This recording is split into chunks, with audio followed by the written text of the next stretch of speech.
शुरू करेंगे नया chapter friction laws of motion हम लोग पढ़ चुके हैं, उसी के आगे का चैप्टर है ये। whenever a body moves or tends to move over the surface of another body, देखिए when a body moves or tends to move, whenever a body moves or tends to move over the surface of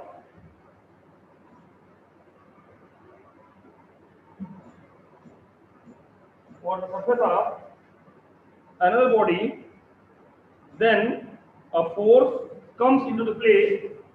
Then a force comes into the play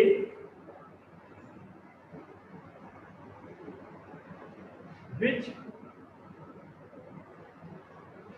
then a force comes into the play which opposes the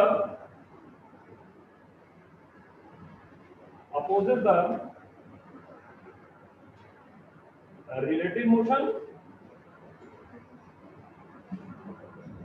of bodies and act between surface of contact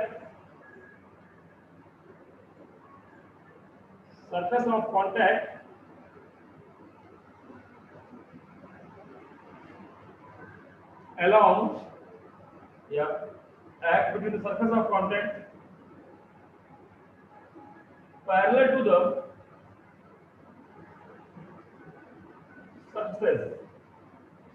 surface के parallel work करता है। ठीक है ना, ध्यान आना चाहिए कि फ्रिक्शन फोर्स क्या होता है कि जब एक बॉडी दूसरे बॉडी पर रखी होती है और इस पर आप अप्लाइड फोर्स लगाते हैं, ध्यान देंगे, ध्यान की बात समझिए जरा। ये देखिए बॉडी है ना, ऑब्वियसली ये अप्लाइड फोर्स हो जाएगा। अप्लाइड फोर्स को हम लोग कैपिटल पी से दिखा रहे हैं और फोर्स लगाते ही या तो ये बॉडी चल देगी या चलने का प्रयास करेगी, और नहीं चल पाएगी तो क्यों नहीं चल पाएगी? क्योंकि इनके सरफेस के बीच में क्या लगा हुआ है? फ्रिक्शन लगा हुआ ना। बॉडी को आगे लेने का प्रयास करेंगे तो फ्रिक्शन क्या लगेगा?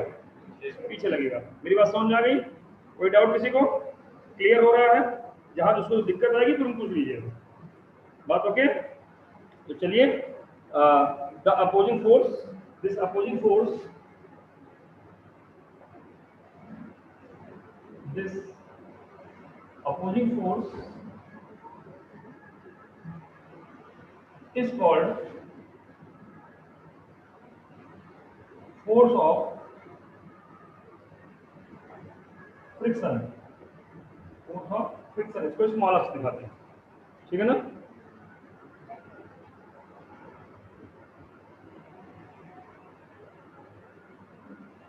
आगे बोलना शुरू करो।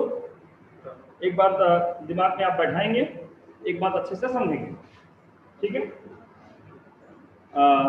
ये फ्रिक्शन फोर्स कोई नया फोर्स नहीं है। फ्रिक्शन फोर्स कांटेक्ट फोर्स का ही एक पार्ट है। तो आप दिमाग में आ गए कांटेक्ट फोर्स बीच में कहां से आ गया? जरा ध्यान दीजिए, इस चीज को आप पहले पढ़ चुके हैं कि ये कोई बॉडी थी, इस पर mg नीचे लग रहा था, याद कीजिए जरा। mg कौन लगाता है? सेंटर ऑफ अर्थ लगाता है ना। एक बार देखिए, मैंने आपसे पहले ही कहा था कि अब आपकी जो पढ़ाई है वो 10th जैसी नहीं होगी। अब आपको थोड़ा सोचना आना चाहिए, किस पे लग रहा, कौन लगा रहा, क्यों लग रहा, किधर लग रहा, सब पूरा बात आनी चाहिए आप ना। छोटे बच्चे नहीं हैं, कोई चॉकलेट दिया और आप चॉकलेट ले लिए। अब अगर चॉकलेट दिया तो फिर क्यों दिया, उसमें कुछ कहानी जरूर होगी, है ना। इतना आसान नहीं है दुनिया। अगर चॉकलेट दे रहा है तो इसका मतलब कुछ ना कुछ कहानी है, कुछ ना कुछ मतलब साधेगा जरूर यार, वीडियो बना रहा है उसको, ये पक्की बात है ना। हर जगह बस अगर कोई काम हो रहा है तो क्यों हो रहा है, किस दिशा में हो रहा है, तो क्या रिजल्ट आने वाला है, ये आपको सोचना आना चाहिए 11th क्लास में, क्योंकि अब आप वेक्टर सीख लिए हैं। वेक्टर माने डायरेक्शन सीख लिए तो डायरेक्शन में क्या ताकत लगाने वाले, किधर लगने वाली, सब जानना चाहिए आपको, और ये आ ही जाना चाहिए। जरा ध्यान दीजिए, अभी तक आपका सर आपस से mg लगता था, अर्थ का सेंटर लगाता था, हर ऑब्जेक्ट को अपने सेंटर की तरफ खींचता है ये। और क्योंकि जिस सरफेस पर ये ऑब्जेक्ट रखा हुआ है, तो कांटेक्ट में आने पर ये बॉडी सरफेस को दबाती है, तो ये सरफेस भी तो बॉडी को ढकेलेगा ना, तो कांटेक्ट फोर्स लगेगा। इसी फोर्स को आप कांटेक्ट फोर्स कहते थे, that is reaction force R. और अगर ये बॉडी रेस्ट में है तो रिएक्शन फोर्स और mg दोनों ही इस बॉडी पे लग रहे हैं, यही इसका एफबीडी था, और r बराबर mg, मामला बैलेंस हो जाता था। अगर बॉडी a एक्सीलरेशन से ऊपर जा रही थी तो r minus mg is equal to ma लिखते रहेंगे। अगर ये बॉडी नीचे जा रही है mg minus r is equal to ma लिखते रहे। यही कहानी सुनाते रहे हम आपको और आप सुनते रहे बड़े प्यार से। f is equal to ma के कॉन्सेप्ट को मैं समझाता रहा आपको, ठीक है। अब अगर आप ध्यान देंगे, जैसे इस पर हम अप्लाइड फोर्स P लगाते हैं, ध्यान देना बच्चों, अप्लाइड फोर्स P लगाते हैं, ये चलने का प्रयास करता है, तो तुरंत ही मैंने कहा कि फ्रिक्शन लगना शुरू हो जाता है। और फ्रिक्शन फोर्स कहीं बाहर से नहीं आता है, तो ये जो आपका ये रिएक्शन फोर्स था, ये भी तो सरफेस ही लगा रहा था, और फ्रिक्शन भी तो सरफेस ही लगा रहा है। तो यही जो फ्रिक्शन फोर्स है, ये कोई नया फोर्स नहीं है। अब जो रिएक्शन इधर तिरछा जा रहा था, वो तिरछा न जा करके ये जो सीधा जा रहा था ऊपर, नॉर्मल जा रहा था, अब वो तिरछा जाता है, वर्टिकल नहीं रह जाता, अब वो इंक्लाइन हो जाता है, झुक जाता है। ये हो गया टोटल, ये हो गया total contact force. Total contact force जो है, contact force, total contact force आपका F से आप दिखा रहे हैं, और इस F के दो कंपोनेंट ध्यान देंगे, इसी F के दो कंपोनेंट कौन कौन से, एक हो गया रिएक्शन, पहले कांटेक्ट फोर्स ही रिएक्शन था, उसी से था, फ्रिक्शन फोर्स था ही नहीं। अब कांटेक्ट फोर्स के दो हिस्से कौन कौन, रिएक्शन R और दूसरा फ्रिक्शन, फ्रिक्शन स्मॉल है। मतलब कुल मिला के आप इसको दो ढंग से कर सकते हैं कि कांटेक्ट फोर्स के दो पार्ट, कौन कौन पार्ट, एक रिएक्शन और फ्रिक्शन। मेन ये है, मेन ये है, इसी के दो हिस्से, ठीक। या कह सकते हैं कि रिएक्शन फोर्स और फ्रिक्शन फोर्स का जो मिल करके फोर्स बनता है, वही तो कांटेक्ट फोर्स होता है। बात समझ रहे हैं? इस बात को आप दो ढंग से कर सकते हैं। इसी का जो रिजल्टेंट है, यही तो आपका कांटेक्ट फोर्स है, नेट कांटेक्ट फोर्स। बात तो समझ में आई, नहीं समझ में आई? तो फ्रिक्शन फोर्स कोई नया फोर्स नहीं है। जब बॉडी स्टेबल थी तो contact force directly vertically upward था। अब जैसे ही इंक्लाइन फोर्स हमने अप्लाइड फोर्स किया, तो अब हमारा जो कांटेक्ट फोर्स है वो सीधा ना रहकर थोड़ा सा इंक्लाइंड हो जाता है, झुक जाता है, और उसी के दो पार्ट, जो वर्टिकल कंपोनेंट होगा दैट इज रिएक्शन, एंड जो हॉरिजॉन्टल कंपोनेंट हो जाएगा दैट इज फ्रिक्शन। इस बात समझ में आई, नहीं समझ में आया? कोई डाउट तो नहीं? तो लिख लेंगे, the friction force, the friction force is a component of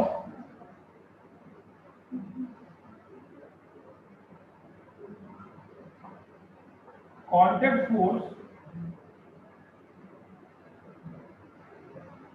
acting between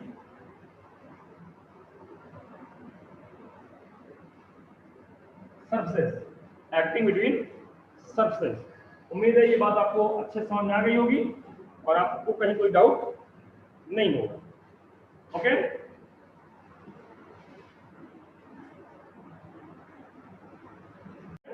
हम लोग कॉज ऑफ फ्रिक्शन सीखेंगे, और कॉज ऑफ फ्रिक्शन दो पार्ट में पढ़ा जाता है, एक ओल्ड व्यू आप वाला, एक मॉडर्न व्यू है मेरा वाला, ठीक है। तो आइए पहले ओल्ड व्यू समझा जाए कि कोई भी सरफेस कितना भी स्मूथ देखने में क्यों लग रहा हो, कुछ तो कुछ उसमें रेफरेंस तो होती ही होती है ना, उसमें कुछ, उसमें प्रोजेक्शन और डिप्रेशन होता है सरफेस में, उसमें कुछ प्रोजेक्शन, प्रोजेक्शन माने उछाल, और डिप्रेशन माने कुछ दबा हुआ होता है। इस तरीके से ये कुछ न कुछ प्रोजेक्शन, जहां जहां उठा हुआ है ये पॉइंट हो गया प्रोजेक्शन, और जहां जहां दबा हुआ है ये पॉइंट हो गए आपके डिप्रेशन। तो इन प्रोजेक्शन और डिप्रेशन, ये बॉडी ए है आपकी, ये बॉडी बी है, और जब ए बी पे चलने का प्रयास करेगा या बी ए पे चलने का प्रयास करेगा तो ये जो प्रोजेक्शंस है, ये जो रफनेस है, ये एक दूसरे को इंटरलॉकिंग बना लेंगे, लॉक कर देंगे ना, चलने का विरोध करेंगे। और ओल्ड व्यू यही कॉज ऑफ फ्रिक्शन है। बात समझ में आ गया? आइए पहले ओल्ड व्यू क्या है लिखा जाए। ठीक है, ध्यान में आ गया होगा आपको कि कोई सरफेस कितना भी स्मूथ क्यों ना हो, उसमें कुछ ना कुछ प्रोजेक्शन और डिप्रेशन होते हैं, और इन प्रोजेक्शन डिप्रेशन से जब मूवमेंट किया जाता है तो एक दूसरे को लॉकिंग बनाते हैं, एक दूसरे को रोकते हैं ना, अवरोध बनाते हैं, and that is the cause of friction. लिख लेंगे, the roughness of surface is the cause of friction.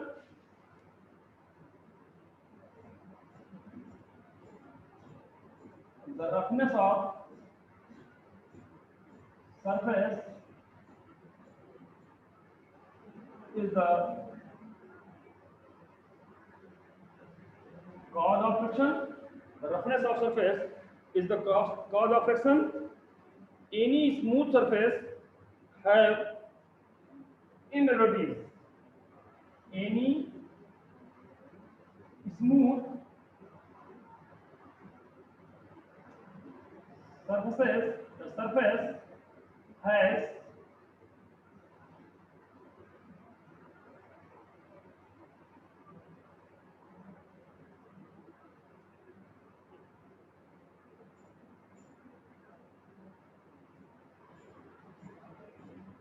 any smooth surface, a smooth surface have irregularities. Irregularities माने ऊबड़ खाबड़ है ना, irregularities when observed with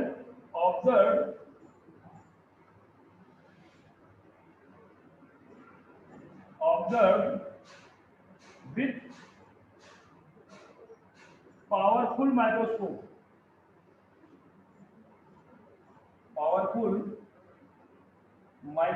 इसको हम पावरफुल माइक्रोस्कोप से देख सकते हैं, कुछ न कुछ इरेगुलरिटीज होती हैं, उतार चढ़ाव होती हैं, है ना। these interlock with each other, these interlock with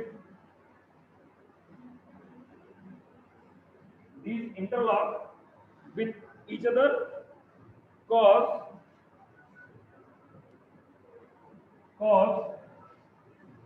friction between them.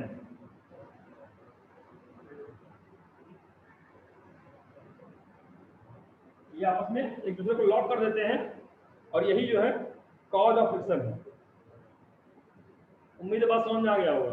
Irregularities माने in the form of projection and depressions, ये जरूर होते हैं, पावरफुल माइक्रोस्कोप से हम लोग इसको एक्सपीरियंस कर सकते हैं, देख सकते हैं। उम्मीद है बात समझ में आ गई होगी, यहाँ तक तो दिक्कत नहीं होगी आपको। चलिए, लेकिन गड़बड़ क्या हो गया कि ओल्ड व्यू जो ये बताता है कि पावरफुल माइक्रोस्कोप से देखने पर इरेगुलरिटीज मिलती हैं, प्रोजेक्शन डिप्रेशंस मिलता है, इंटरलॉकिंग फॉर्म होती है, इस थ्योरी के अगेंस्ट कुछ ऑब्जर्वेशन देखने को मिले, और उन ऑब्जर्वेशंस को इस थ्योरी से एक्सप्लेन नहीं किया जा सका। तो क्या ऑब्जर्वेशन देखने को मिले? The old view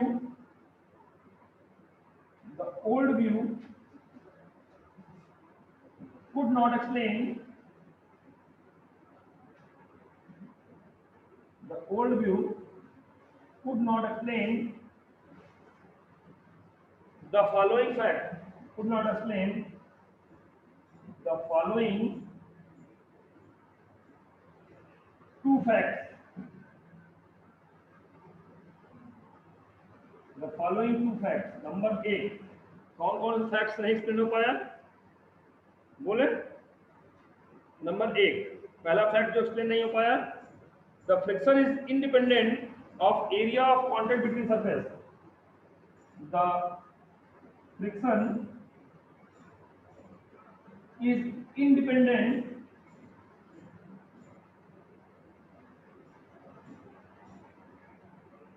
to the area of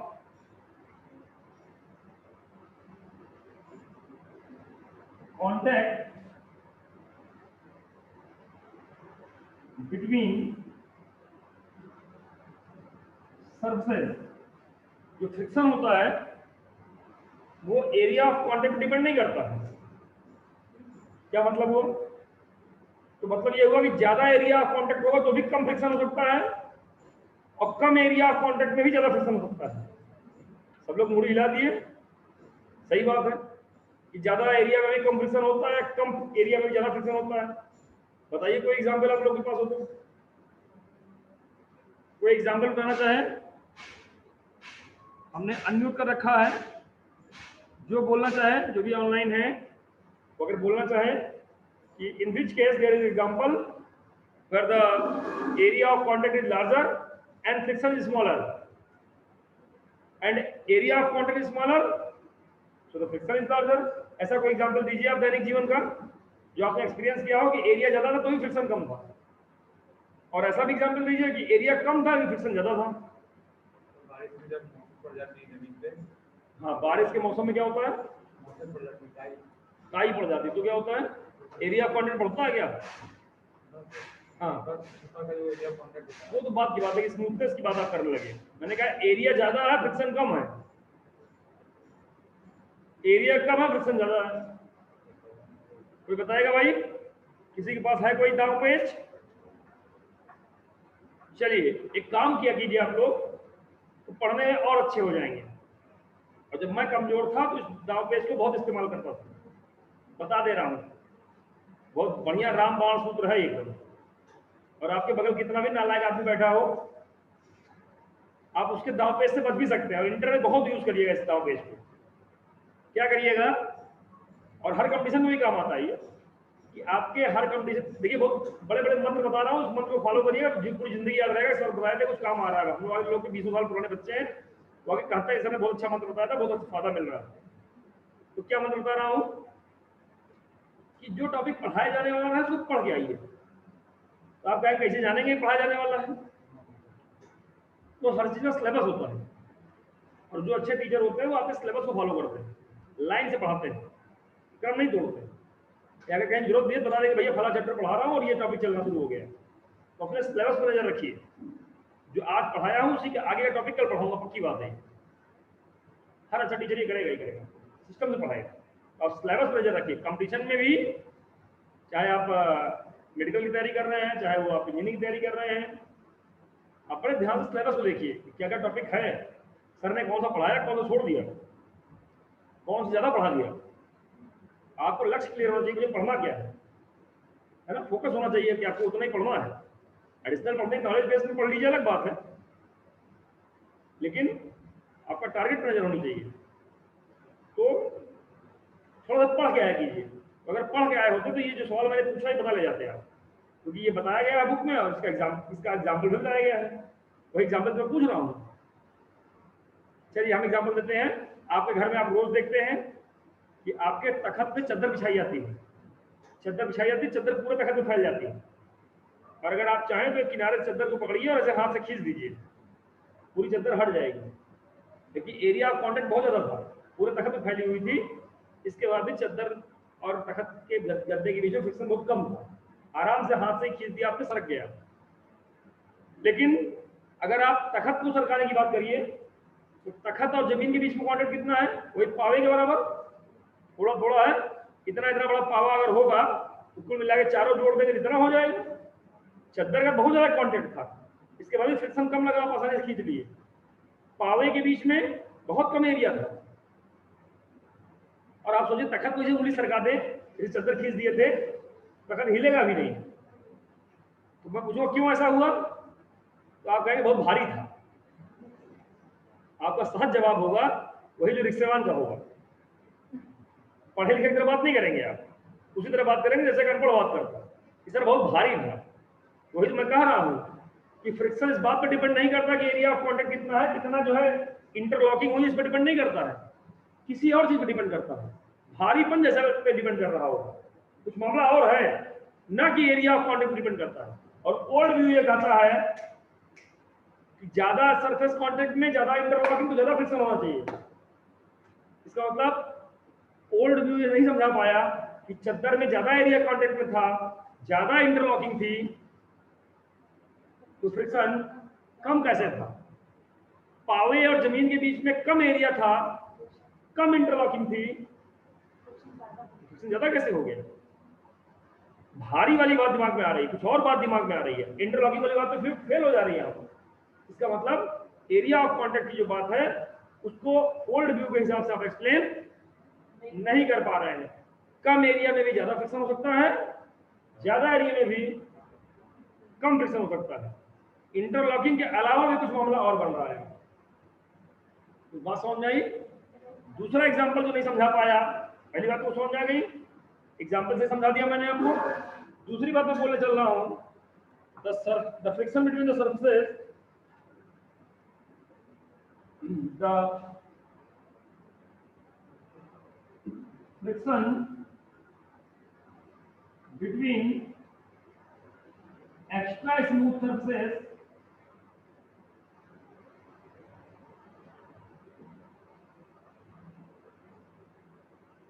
in contact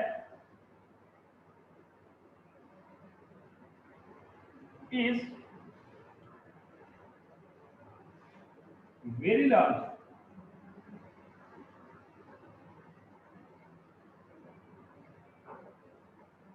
दूसरी बात ये भी नहीं बता पाया कि अगर एक्स्ट्रा स्मूथ सरफेस है, ध्यान देंगे, स्मूथ नहीं, एक्स्ट्रा स्मूथ सरफेस है, तो वहां भी फ्रिक्शन की वैल्यू बहुत ज्यादा हो जाती है। ऐसा कौन सा एग्जांपल है भाई कि सरफेस बहुत स्मूथ हो और फ्रिक्शन बहुत ज्यादा हो? वहां पर देखने में एकदम स्मूथ और फ्रिक्शन बहुत ज्यादा, ऐसा कोई एग्जांपल याद आ रहा क्या आपको? दैनिक जीवन में आपने देखा होगा, समझा होगा, और यही मैंने कहा थोड़ा पढ़ गया कीजिए। हमने जब इंटर में पढ़ना शुरू किया उससे पहले कम हम पढ़ते थे, थोड़ा पढ़ना शुरू किया तो टीचर जो पढ़ाने वाले रहते थे वो पढ़ जाते थे। उससे दो फायदा मिलता था, टीचर बोलना शुरू करते थे, उससे बढ़िया हम बोलते थे ना। क्यों? क्योंकि क्या बोलेगा हम पहले करता था, और बोलना हम बोलते करता है, जैसे आप लोगों को बोलना आता है। बोल तो बहुत अच्छा लेते हैं हम लोग, लेकिन क्या बोलना है ये बहुत जरूरी है सीखना, और पूरी जिंदगी लग जाती है सीखने में कब बोलना है। कई बार नहीं बोलना चाहिए, लोग बोल देते हैं, बहुत जिंदगी में घाटा खा जाते हैं। तो ये भी सीखना है क्या बोलना है, क्या बोलना है। तो जो बोलने वाले भाई बोलिए, आप फायदा पाएंगे, समझ जाएगा लड़का बहुत अच्छा है। अच्छे नहीं थे हम, अच्छा है भी नहीं, बस वो पढ़े हुए पहले से तो फायदा है। अब हम क्या बड़े अच्छे हैं ऐसा थोड़ा है। हाँ बस यही है कि आप बाद में पढ़ रहे हो, इंटर पहले पढ़ लिए, इंटर को आ रहा है, हम थोड़ा प्रैक्टिस ज्यादा कर लिए, यही आपको भी करना है। तो आप भी अच्छे हैं, आप खराब थोड़ा, तो सवाल ज्यादा लगा लिया, आप भी लगा लीजिए, आप भी अच्छे हो जाएंगे। हमसे ज्यादा लगा लेंगे, हमसे भी अच्छे हो जाएंगे, पक्की बात है। लेकिन इतना आसान नहीं है, बहुत मेहनत करनी पड़ेगी इसके लिए, कम से कम 12-1 बजे पढ़ना पड़ेगा आपको। हम इतनी मेहनत करते हैं, आज भी करते हैं, आपको भी करना चाहिए। बहरहाल, और बाकी आप सवाल नहीं आ रहा होगा, पूछेंगे तो बताऊंगा। हाँ, मुद्दे की बात ये है कि एक्स्ट्रा स्मूथ सरफेस में एक्स्ट्रा फ्रिक्शन लग रहा है। कोई बताना चाहेगा भाई ऑनलाइन में जो भी लोग हैं, कोई बताना चाहे? Give the example in the case where the extra smooth surface have a very large friction. चलिए हम समझाते हैं, याद दिलाते हैं तो याद आ जाएगा आपको कि अगर कांच की 2 प्लेट हो, कांच की बड़ी बड़ी प्लेट हो, और एक के ऊपर एक रख दो और सोचो सरका देंगे उसको। हाँ विवेक जी बता रहे हैं सर, ग्लास, हाँ सही बता रहे हैं विवेक जी आप। ग्लास की जो प्लेट है वो अगर एक के ऊपर एक रख देंगे और उसको स्लाइड करने का प्रयास करेंगे तो बिल्कुल नहीं सरकेगी। उसको आप उठा देंगे तो बल्कि सरक जाएगी, एकदम लगता है चिपक जैसी गई।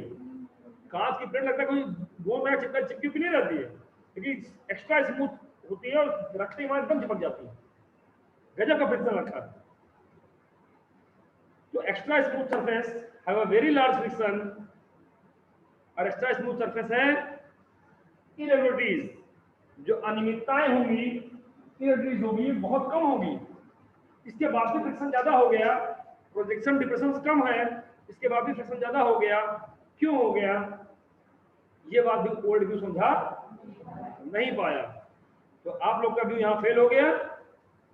अब जरूरत पड़ेगी, मेरी नहीं पड़ेगी, मॉडर्न व्यू की।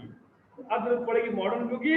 हम लोग नेक्स्ट लेक्चर में मॉडर्न व्यू क्या है इसके बारे में पढ़ेंगे। गुड लक बच्चों।